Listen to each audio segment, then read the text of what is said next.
দেখুন, এই বাংলাদেশ টিম আমার বাপদাদার সম্পত্তি না। আর আমার এমন না যে আমার এখানে চাকরি করতেই হবে, আমার অনেক কিছু করার আছে। সো আর এখানে আমি নিজের ইচ্ছাও আসিনি।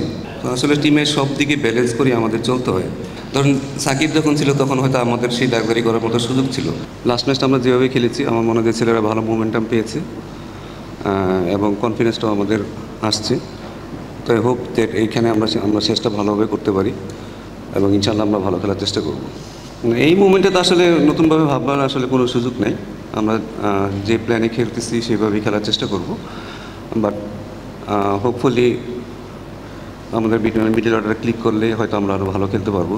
বাট আমার মনে হয় যে এই মুমেন্টে আমাদের খুব বেশি চেঞ্জেস আসলে নাইও করার মতো, অপশনও নাই বাইরে। কারণ আপনারা হয়তো প্রথম ম্যাচের কথা অনেক কথা বলতেছেন, আসলে আমাদের বেঞ্চে তো আসলে ওরকম প্লেয়ার, মিডল অর্ডার প্লেয়ার ছিল না। যে একটা ব্যাটসম্যানই ছিল সেটা নাইম ছিল, এছাড়া আমাদের আসলে কাউকে খেলানোর মতো অপশন ছিল না, জাকির ইনজুর ছিল। তো আমাদের যেই স্ট্রেংথ আছে সেই স্ট্রেংথে আমরা যাবো না। খুব একটা যে আইডিয়াল আমি বলবো না, বাট প্রত্যেকটা টিমের কিছু না কিছু প্ল্যান থাকে। সো সেই প্ল্যান অনুযায়ী আমরা গিয়েছিলাম। বাট যেহেতু আমরা সবসময় চাই যে জাকির এবং শামীম সবসময় ফিনিশ করবে এবং তাদেরকে এমন কোনো রোল দিব না যে রোলে আসলে তারা যা টিমটা আস্তে আস্তে বিল্ড করবে। আমার মনে হয় এরা এসে যেন ফ্রি খেলতে পারে। তো ওইরকম আমাদের প্ল্যানটা ওইভাবেই থাকে। এবং খুব বেশি যে আমাদের নিচেও পাওয়ার হিটার আছে সেটাও আমাদের আসলে চিন্তা করতে হয় যে আমাদের অনেক নিচে আমাদের অনেক পাওয়ার হিটার আছে, বড়ো বড়ো ছেলেমেয়ে আছে যারা বড়ো বড়ো শট খেলবে। সো আমাদের আসলে অনেক কিছু চিন্তা করতে হয়। বাট শামীম যেভাবে প্রুভ করছে যে না, সে যে কোনো যদি তাকে বেশি ওভারও দেওয়া হয় সেখানেও সে ভালো করতে পারবে। সো এটা আমাদের জন্য অনেক কনফিডেন্স দিবে। ইনশাল্লাহ হয়তো আমরা পরবর্তী ম্যাচে সেরকম প্ল্যান করবো। দেখেন, আমাদের যে সিচুয়েশন আমাদের সবসময় চ্যালেঞ্জের মধ্যে থাকতে হয়।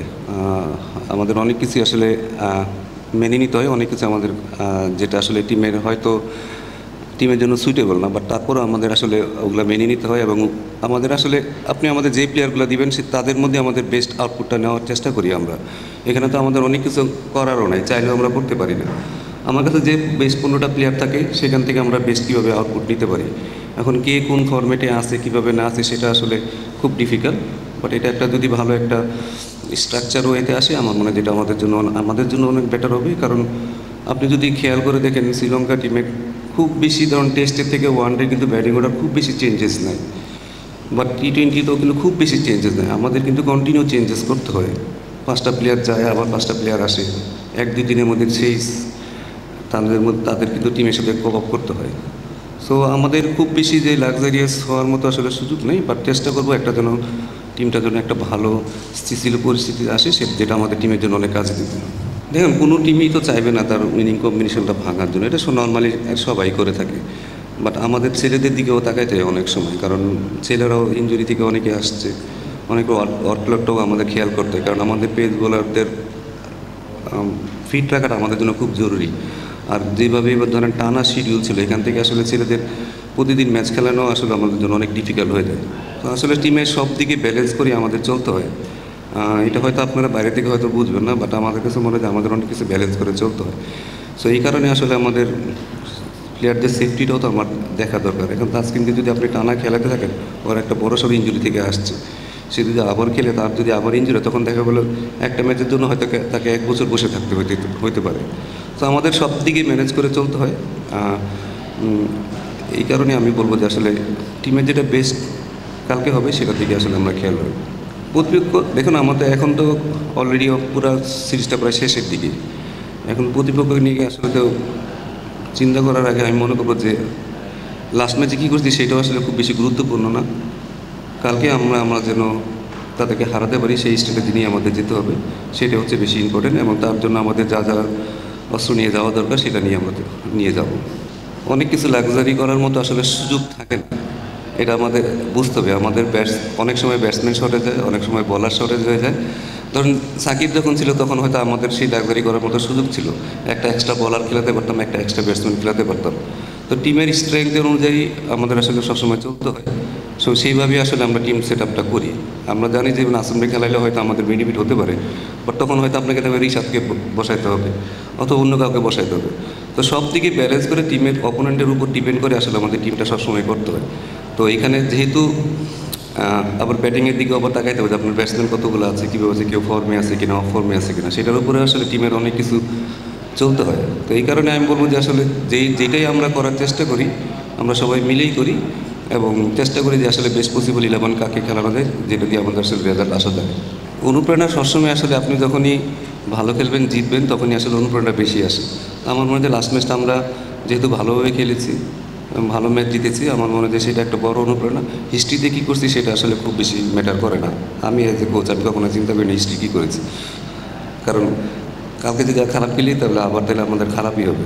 সো চেষ্টা করব যেন আমরা আগামীকালের ম্যাচটা ভালো খেলতে পারি, সব দিক দিয়ে যেন আমরা ব্যাটিং বলিং ফিল্ডিং যেন সব দিক দিয়ে ভালো করতে পারি। এখানে আমাদের দেশে ক্রিকেট খেলতে হলে আপনাকে সমালোচনা সহ্য করতেই হবে, এটাই স্বাভাবিক। বাইরের দেশের একটা ক্রিকেটার যখন ক্রিকেট খেলে, অস্ট্রেলিয়া বলেন বা ইংল্যান্ড বলেন, তারা জিনিসটাকে অনেক এনজয় করে, ফান করে, এবং তারা যদি ব্যর্থ হয় তাদের জন্য কিন্তু অনেক অপশন থাকে। তারা অন্য একটা জব করতে পারবে, তারা যে কোনো জবই করতে পারবে। আর যদি জব নাও করে, গভর্নমেন্ট কিন্তু তাকে ওই বেকার ভাতা দিবে। আমার দেশের ক্রিকেটারদের কিন্তু এই অবস্থা না। আমাদের দিকে সেটা একটু এক্সট্রা প্রেশার চলে আসে অটোমেটিক, কারণ টিমে থাকা, টিমের বাইরে চলে যাওয়া, ফ্যামিলি চালানো, সব কিছু কিন্তু এই ক্রিকেটের উপরেই হবে। এই ছেলেরা কখনো যে বাইরে যাওয়া হয়তো কোনো চাকরি করতে পারবে না। সো ক্রিকেটটাই তাদের সব। এখানে স্বাভাবিকভাবে আপনাকে একটু এক্সট্রা প্রেশার চলে আসে, বাট এখান থেকে বের হওয়ার আমরা চেষ্টা করতেছি কীভাবে আসলে আমরা এখান থেকে বের হতে পারবো, কারণ আমাদের বের হতেই হবে। তো চেষ্টা করতেছি ছেলেদের মেন্টালিটি যেন আরও বেটার হয়, তারা যেন ক্রিকেটটাকে একটু মজা করে। কারণ একটা ছোটোখাটো ব্যাপারে হয়তো তারা অনেক প্রেশারে চলে আসে। সিম্পল আপনার একটা লেখাতে হয়তো তাদের প্রেশার চলে আসতে পারে, বাট আমার মনে হয় যে এগুলোর থেকে তাদের ওভারকাম করতে হবে, শিখতে হবে তারা যেন এটা অনেক বেশি মজা পায়। ক্রিকেটটা খেলে যেন তারা এনজয় করতে পারে, সেটার দিকে আমাদের লক্ষ্য রাখতে হবে। লিটনকে আমি সামনাসামনি যখন দেখি বা যখন ক্রিকেট নিয়ে কথা বলে, সে অনেক ডিপ চিন্তা করে।